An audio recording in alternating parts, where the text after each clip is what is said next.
Hi guys, so today I want to talk to you a little bit about low carb diets and really why they're just not the way to go. What a lot of people don't realize is that you need carbohydrates in your life to function. You use them for energy, but your brain also uses them for fuel. We're recommended to consume anywhere from 100 to 150 grams of carbs every single day just for brain function alone. So that's no energy sources at all. That's just for your brain to function properly.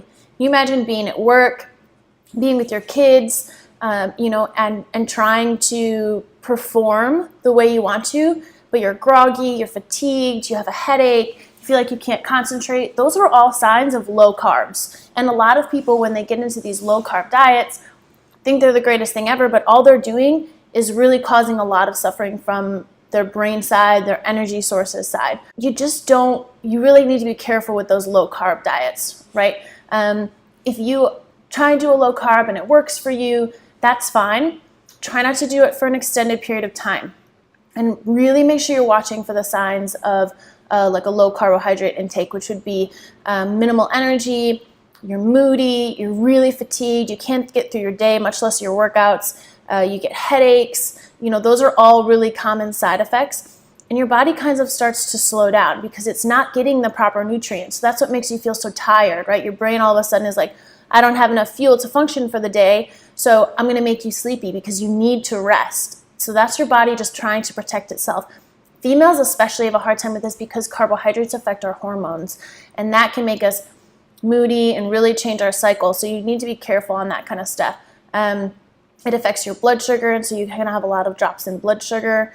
It'll make you feel nauseous. There's just a lot of things you really need to watch if you try and do that low carb diet.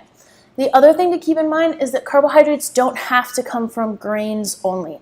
Everyone associates a carbohydrate with a piece of bread, but a lot of your fruits and vegetables have carbohydrates in them as well. So if you want to cut out the sugary starches in your life, you can do that. No breads, no pastries, cupcakes, buns on sandwiches, things like that. You can cut those things and still get your carbohydrates from fruits, like bananas, apples. Those are all very high in carbohydrates. You have a lot of starchy vegetables that are high in carbs. Corn is a really good example. You can get it through a potato, like a sweet potato, as opposed to a white potato. So just to make sure that you're trying to choose the correct carbohydrate if that's what you want to do. Really, what a low carb diet is doing is lowering your calorie intake, right? Instead of eating a burger with a bun, you're eating just the meat and not the bun. You're doing a low carb diet, but really what you're doing is saving yourself 300 calories from a bun, right? So all you're doing is cutting down your caloric intake. It doesn't have to be this end all be all in the carbohydrate cycle, right? So just don't be afraid of carbs. I have a lot of clients come to me and say, well, I'm just going to cut carbs for, 2 weeks and see how it goes. Okay, first you need to understand what a carbohydrate is, and then understand that you still need it for fuel. And if you cut it for more than really a few days, you're going to start to see the negative side effects of cutting them out because you don't have the energy sources and your brain isn't designed to function without any carbohydrates at all. So keep that in mind if you're going to try and do a low carb diet, if that seems appealing to you. There's so many diets out there. The most basic thing you can do is to eat well-rounded meals, increase your hours that you're fasting, so increase the hours that you aren't consuming food. So you cut off dinner at 7 p.m.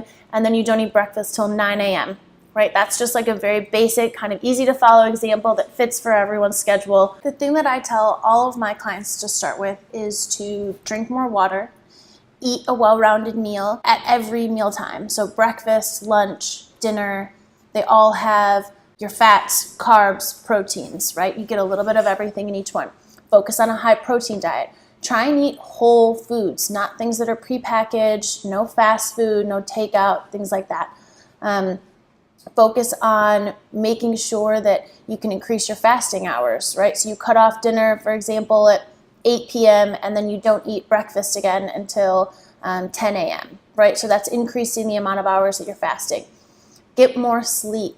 Go to bed, turn off your phones, turn off your computers and TVs, and get 8 hours of good, restful sleep. The other thing that I always tell them is to track the food.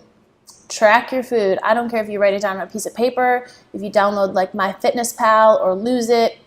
However you choose to do it, you need to get a good gauge on exactly what you're consuming and that will make a huge, huge difference.